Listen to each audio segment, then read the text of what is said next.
It's Monday, December 4, and time for your Barbados Today morning news update. Thanks for joining us. I'm Fernella Wedderburn. We begin with an appeal from the Royal Barbados Police Force for motorists and pedestrians to be extra cautious when using the island's roads.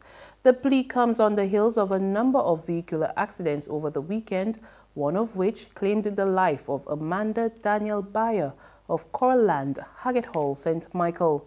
The 31-year-old lost her life around 4:45 yesterday morning along My Lord's Hill, St. Michael. She's the island's 24th road fatality for the year. According to police, she was driving a motor car in the area approaching the Israel Lovell Foundation when she lost control of the vehicle, smashed into a guard wall after hitting an embankment.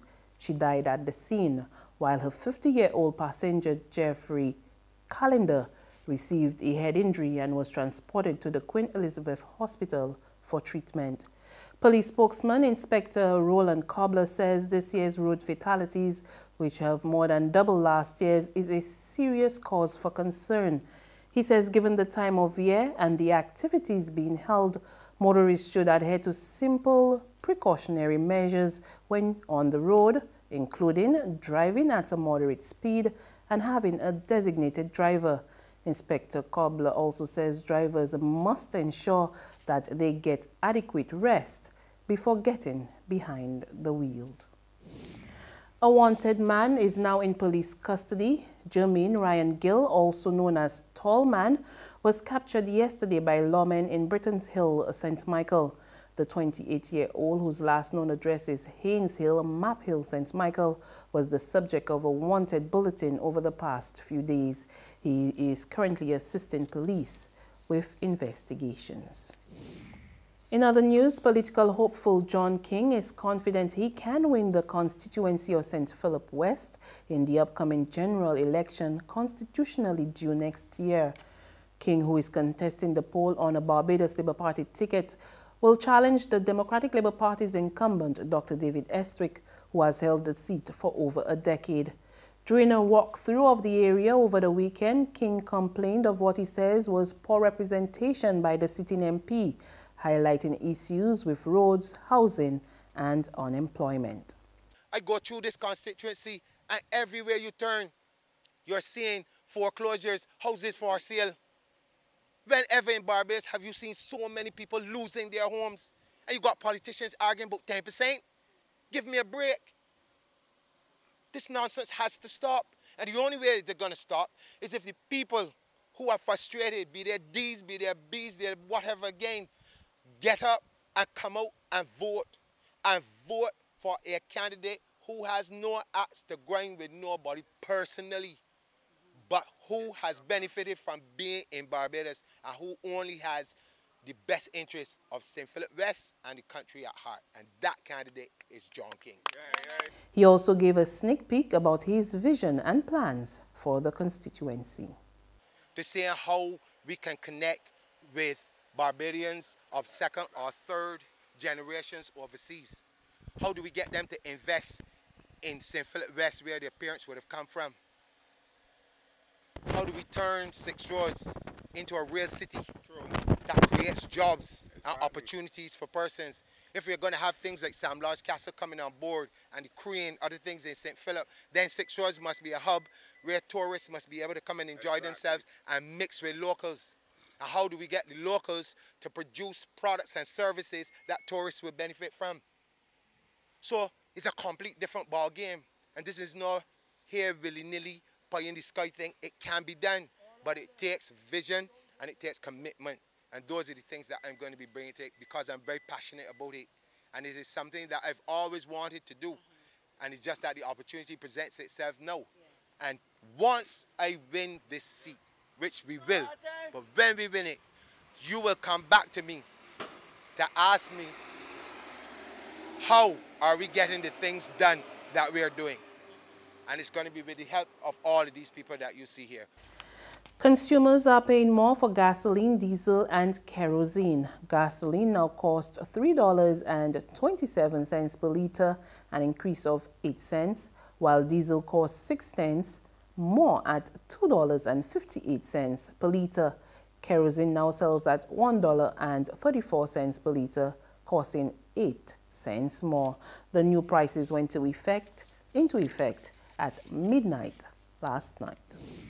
In sports, reigning three-time champions, Guyana Jaguars scored an 8-wicket victory over Barbados Pride in the Regional 4-Day Championship on Sunday, following half-centuries from Tajnarine Chandapal and skipper Leon Johnson.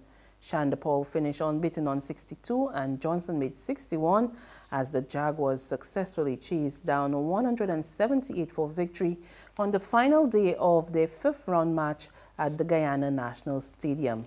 The results gave the Jaguars their fourth victory of the season, extending their lead at the top of the table on 86.4 points.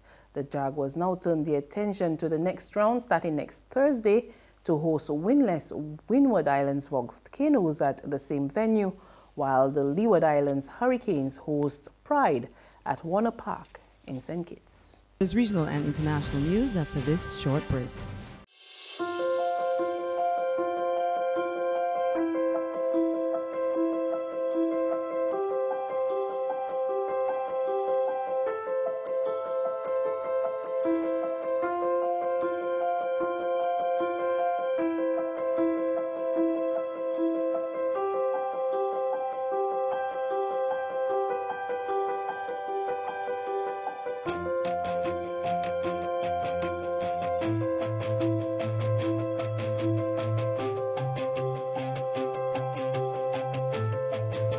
Barbados Today, news you can trust. Now to news from our regional neighbors. Plans by the Public Hospital Authority to implement new fees at the morgue has not gone down well with some funeral directors in the Bahamas. In fact, as we hear in this report from Clint Watson of ZNS News, the morticians are threatening to withhold services if the matter is not addressed. We've heard about industrial unrest at unions, but never before have we heard about industrial unrest with morticians. They say if they don't get intervention right away, they're refusing to provide services for the dead. We're not going to be removing any bodies out of the morgue until we are met with, until we can resolve and respect. Yeah, right. Until we're respected, because we're not respected. They just shove things in our mouths and expect for us to just swallow it. It's not right. There's a proper protocol. There's a way you handle things, and we feel like we've been mishandled. Morticians say they received a notice a month ago that the Public Hospitals Authority would be introducing a storage fee for morticians for bodies not collected on time. But now, funeral director of Evergreen Mortuary, Denali Penn, says on Friday when they arrived, they met additional new fees. Fees to pick up a body, fees for autopsies, which they were never consulted on. $100, yes, on each body. For the posted cases, it's $350 for an adult.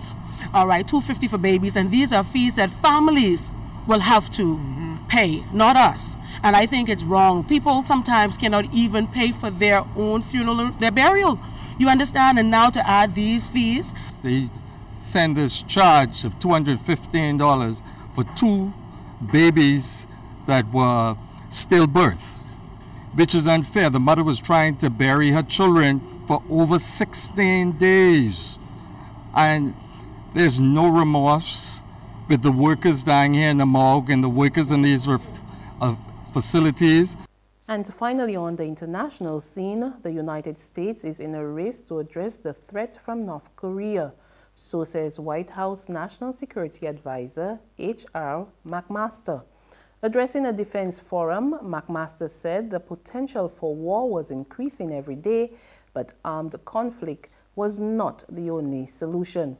His comments came 3 days after North Korea carried out its first ballistic missile test in 2 months.